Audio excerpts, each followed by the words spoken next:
사실 이 건물을 보더라도 여러분 대로변이에요. 대로변 건물이다 사세요 뭐 하는데 근데 봐 사람 지나다녀? 없어. 사람이 안 다녀. 우리 대선이 얼마 안 남았는데 더 규제할 텐데 어떡하죠? 그러니까 이게 우리나라 망했어. 깼어. 이미 가야 돼. 사실은 더 엄밀히 얘기하면 를 나눠야 돼.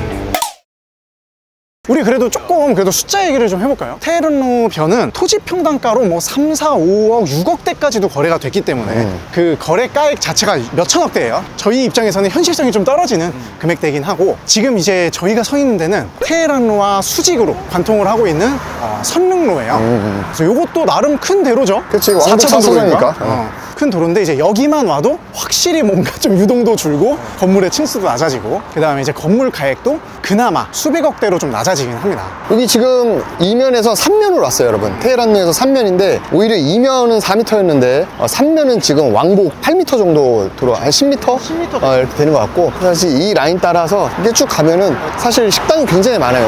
저도 선릉에 미팅 있어가지고 와봤는데 그 지인이랑 또 여기서 밥을 먹었거든. 점심시간에 뭐 여의도나 광화문도 마찬가지겠지만 강남도 11시 반에 나오지 않으면 사실 식당 맛집은 못 가.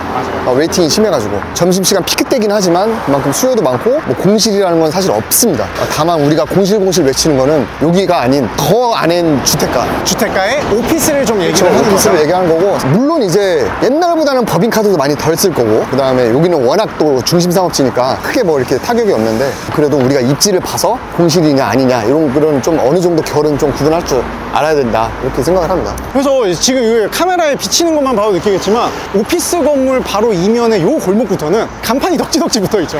거기다 업종도 치킨 호프, 노래방, 뭐 대부분 술집, 오피스가 거의 없어 보이는 그렇지. 그런 수준으로 임차 업종이 구성되어 있다. 자, 여러분들이 그 개발을 할 때 이 블럭은 그냥 이런 느낌이야 이렇게 해석하시면 안 되고, 길마다 용도 지역마다 그 상권이나 수요를 면밀히 파악하셔야 된다. 그래도 여기 보면 커튼홀로 된 건물이랑 저 맑은 저 선 의원 저거랑 건물 차이가 확 나죠. 높이 차이가 딱 저기까지가 상업지고 여기부터가 조금 이제 종이 낮아지는. 그래서 여기부터는 이제 3종 일반 주거지역입니다. 상가 공실이 많이 난다 하는데 사실 저기 상업지역 건물 저것만 보더라도 15층짜리 건물인데 다 찼어요. 우리가 공실이냐 아니냐를 판단할 때는 공실이 아닌 데를 애초에 들어가면 되지 않을까 라고 생각하고, 테헤란로 말고 선릉로 따라서 여기로 쭉 올라가면은 이제 선정릉역이 나오죠. 거기는 이제 우리가 프로젝트를 하고 있다. 그쵸. 일로 쭉 갈수록 이제 공실이 많아지는데 그 끝에다가 우리가 투자를 해놨다.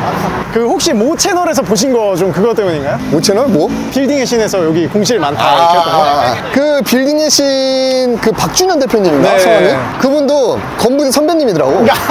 아니, 요새 거의 뭐 대학원에 푹 그치, 빠지셨습니다. 그치. 제가 지금 건국대학교 부동산대학원 다니는데 거기 또 선배님이셔. 그분은 졸업을 하셔서 뭐 직접 뭐 대면을 하진 않았지만 그분이 유튜브 채널에 나와서 이 선등로를 걸으면서 공실 얘기를 많이 하셨던 걸로 제가 이제 채널을 통해서 봤는데, 일단 여기까지는 뭐 크게 문제는 없고, 사실은 여기 선등로를 걸어가다 보면 저기는 선정릉이라는 진짜 그 우리 조선시대의 왕이 이제 묻혀있는 데잖아요. 문화재? 네, 유적지가 있죠. 그럼 사실은 또 선정릉이라는 거점까지 가기 위한 중간이기 때문에 어떻게 보면 약간 아령 같은 거라고. 요즘 시장에는 공실이 날 수밖에 없는 약간 그런 입지죠. 여기만 보고 뭐 그분을 뭐 폄하하는 건 아니지만 저희도 사실은 뭐 잘 되는 것만 보여주는 건 아니에요. 뭐 일부 유튜버나 아니면 일부 채널이나 일부 언론에서 단편적인 것만 보고 그게 전체인 것처럼 얘기를 하는 거에 대해서는 조금 여러분들이 가려서 볼 필요가 있다. 반대로 우리도 야 디벨롭 해 하는데 그게 또 다는 아니에요. 그러니까 뭐 이런저런 채널을 보면서 스터디를 많이 하셔야 됩니다. 어쨌든 뭐 요 길은 강남의 세로축 도로 중에는 비교적 작은 대로기도 하고요. 그 다음에 이제 분당선이라는 게 강남에 지나가는 뭐 2호선이라든지 3호선이라든지 그런 것들보다는 나중에 생겼어요. 그러다 보니까 여기가 원래는 상권지가 아니었던 라인이어서 상대적으로 좀 상권이나 오피스 수요가 조금 약하다, 그런 대로다라고 말씀을 드릴 수 있을 것 같습니다. 그렇죠. 그래서 출발점이 상권이 원래 흥했는데 망하는 게 있고 원래 없었는데 생기는 게 있다 보니까 얘는 100점짜리가 80점이 됐고 얘는 빵점짜리인데 20점이 됐어. 현재 이제 숫자보다는 이런 추세를 봐서 여기도 나중에 뭐 삼성역이 개통된다거나 뭐 유적지가 있어가지고 뭐 개발이 되진 않겠지만 그래도 조금 더 뭐 그런 호재나 미래 이런 것까지 같이 봐주는 것도 좋을 것 같습니다. 그래서 이제 그 저희가 임장 컨텐츠를 찍으면은 이런 사례 얘기를 또 많이 하잖아요.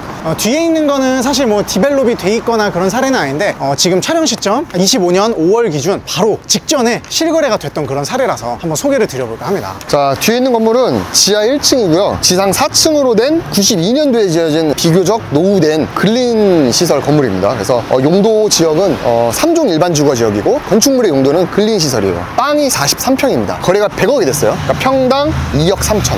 사실 3종인데 2억 3천이 됐으면은 좀 비싼 편이긴 해요. 근데 다만 테헤란로까지는 아니지만 선릉로라는 약간 비교적 대로변에 접해 있다라는 거. 그 다음에 대로변에 접해 있는 3종은 또 1조 사선을 받지 않기 때문에 추후 개발의 여지가 더 충분히 있다라는 거. 그런 점 감안해서 좀 비싼 것 같은데, 다만 땅의 평수가 43평밖에 안 되기 때문에 단독으로 개발했을 때는 그 메리트가 크게 없을 것 같고, 옆필지랑 더 합쳐가지고 개발을 해야 저런 업무시설이나 그래도 비교적 높은 건물이 되지 않을까라고 생각을 하고, 이거를 100억에 산 사람은 왜 샀을까요? 저도 일단 대표님이랑 생각이 비슷해요. 일단 묶어서 살려고 우선 알짜배기 하나부터 샀다, 이런 가능성이 첫 번째고, 두 번째는 이거를 단독으로 들고 간다고 하면 제 생각에는 간단한 수선만 해서 MD 구성을 다시 할 것 같아요. 이게 건물이 딱 봐도 오래돼 보이고 업종들도 좀 안 바뀐 지 오래된 것 같죠. 특히 2, 3, 4층은 간판들이나 이런 상태를 봤을 때 임대료도 굉장히 싸게 세팅이 돼 있을 것 같아요. 그래서 그런 것만 조금 바꿔서 가치를 올리려고 시도를 하지 않을까, 일단 두 가지 가능성으로 보고 있고, 이 물건은 아마 대략 대로변이다 보니 수익률이 한 2% 전후 되지 않을까 싶긴 하거든요. 간단히 계산해보면 여러분들이 100억에 샀어요. 지금 수익률이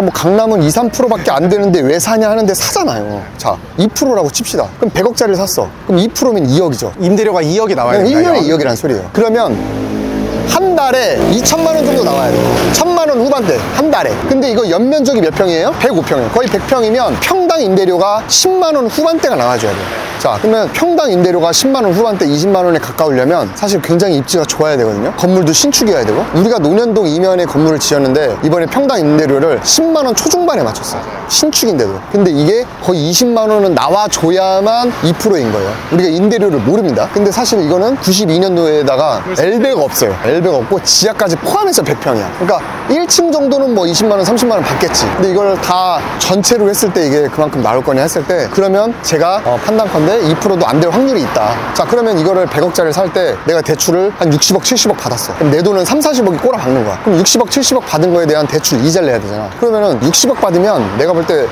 이자만 한 2천만 원 중반 될 거야. 뭐 4%대 받으면 그렇고. 네, 그렇죠. 그러니까 사실 월세 받아서 이자 내도 안 되는 거야. 대출을 60%만 받아도. 그러면 이분은 이 건물을 오래 보유하려면 100억을 내 돈 주고 샀거나, 아니면 대출을 굉장히 낮게 받았거나, 한 20%나 30% 뭐 그렇게 받지 않았을까. 이거 지금 등기를 떼봐야 알겠지만, 아무튼 뭐 이게 정상적인 투자라고 한다면 그렇게 해야만 이제 가능한 그런 구조인 거죠. 아니, 소유권은 아직 안 넘어와서 대출 정보는 모르겠고, 어쨌든 이 강남 대로변은 이런 구축 건물 같은 경우에 수익률이 1, 2%의 거래가 되기는 해요. 그래서 왜 했냐라고 하면 어쨌든 그런 개발 가능성 또는 MD 구성을 다시 하는 게 그런 두 가지 방향성이고, 대표님이 말씀하신 것처럼 아마 대출 비율이 낮을 것이다.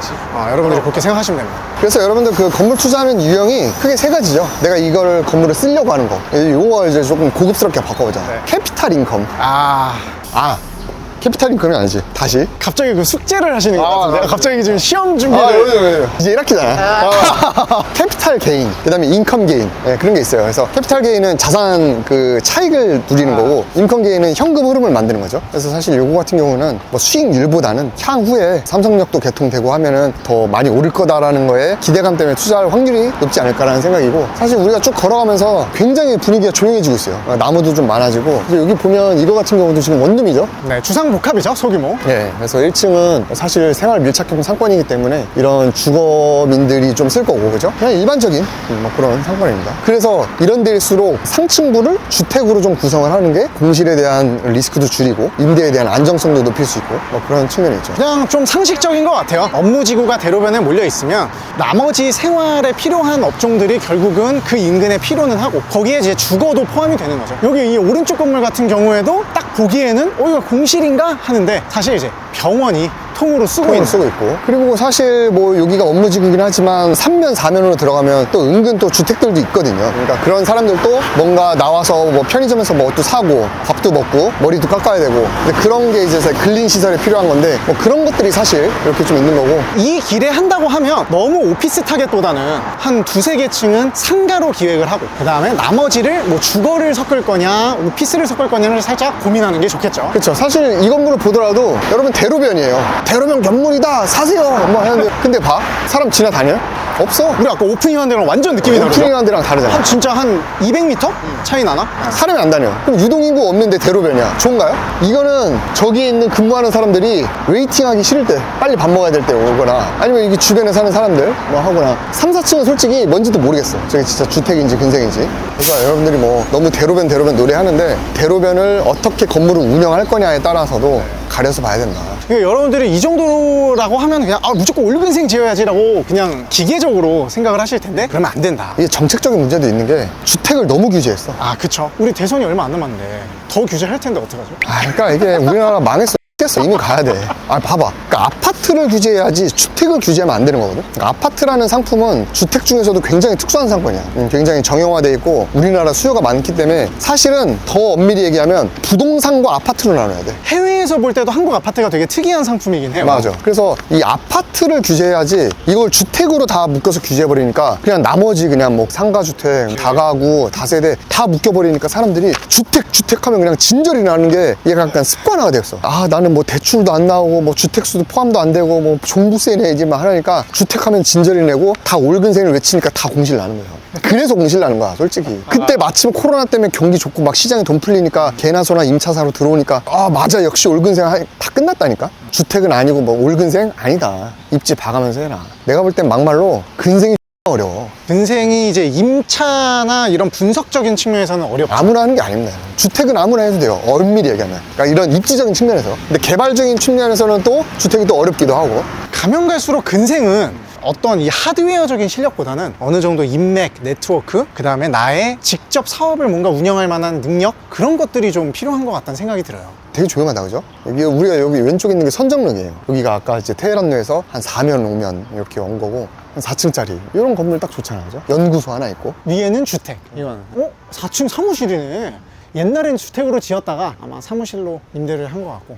그런 건물도 되게 괜찮은데? 이제 이런 건물들이 저는 우리 개인 투자자 입장에서는 좀 접근할 만한 가격대인 것도 있고, 상품성 측면에서는 전 좋다고 봐요. 일단 이런 강남에 이런 숲뷰가 펼쳐지는 라인이 거의 없잖아요. 저기 딱 세무사 사무실이랑 뷰티크 있었잖아. 네. 딱 창문 열면 그냥 녹색이야. 그러니까 차도 많이 안 다녀요. 그렇게 막 시끄럽지도 않고, 1층에 맛집 하나 있고. 건물 한 3개만 나가면 대로변이고. 그렇지, 대로변이고, 사실 선릉역에서 걸어올 만하고. 그래서 막 대로변에 있는 막 그 초대형 빌딩 그런 것도 좋지만, 내가 만약에 한 직원 5명 정도 데리고 있다, 한 10평이나 15평, 그러면은 사실은 괜히 임대료 많이 내면서 그런 데 갈 바에는 이런 건물 차 한 대 댈 수 있고, 뭐 그런 수요도 은근 또 있거든. 있죠.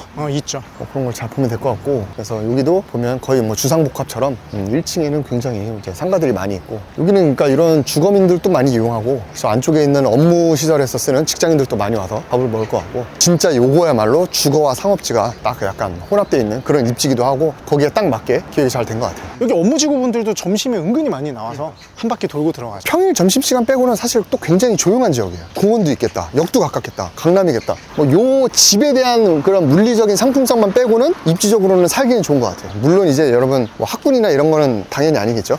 여기도 요 라인은 또 약간 우리 마포라든지 이런 느낌이 나네. 그죠? 4m 도로에. 그러니까 여기도 옛날에 강남 초창기에 지어진 거 아니에요? 90년, 90년대 다가구 같아요. 그죠? 연립 같은데? 연립이 세동이네. 그러니까 연립이니까 그때 이 입지는 아마 2호선도 막 개통되기 전이었을 것 같지 않냐, 왠지? 그러니까 막 이럴 때 그냥 연립주택, 공동주택으로 하다가 상권이 이제 들어서면서 1층만 이제 근린으로 용도 변경하고, 아마 2, 3층은 공실이거나 굉장히 주거비가 낮은 막 그런 걸로 쓰고 있지 않을까. 아마 이것도 아마 싹 개발하면 굉장히 괜찮겠다. 요 라인, 이 선정릉을 마주보고 있는 요 3종 라인을 좀 좋아하는 이유가 일단 북도로고, 그 다음에 요 보이는 도로폭은 4m로 좀 좁기는 한데, 사실 인도, 이 보행로가 굉장히 널찍하게 양쪽으로 돼 있어서 거의 보행로도 4m네. 4m가 넘죠? 거의 뭐 한 6m? 8m? 그러니까 보행로가 차도보다 더 넓어. 그러니까. 그래서 이런 게 있어서 굉장히 이 건물 가시성도 좋고 개발하기도 용이하고 좋은 것 같습니다. 유니크하고. 이 건물도 약간 비슷한 게 1층에 그지? 이 건물 저희 그 디벨로퍼 양성반 지난 기수 때 검토했던 건물이에요. 이게 팔렸더라고. 딱 컴팩트하죠, 여러분. 지하 하나 있고 2, 3, 4 이렇게 딱 해가지고 이렇게 숲뷰, 1층에 작은 카페에 주차장, 세미 필러티형이죠. 또 도로변에 굉장히 좀 길게 노출이 돼 있어서 이건 그래도 한 100평 되나? 이 옆 건물도 되게 커 보이잖아요. 이게 지적도를 딱 보니까 엄청 얕고 긴 건물이에요. 그래서 50평 밖에 안 돼요, 이게. 이 세부 입지에는 더 알맞은 필지인 거죠. 그렇지. 파사드가 긴 거지. 네.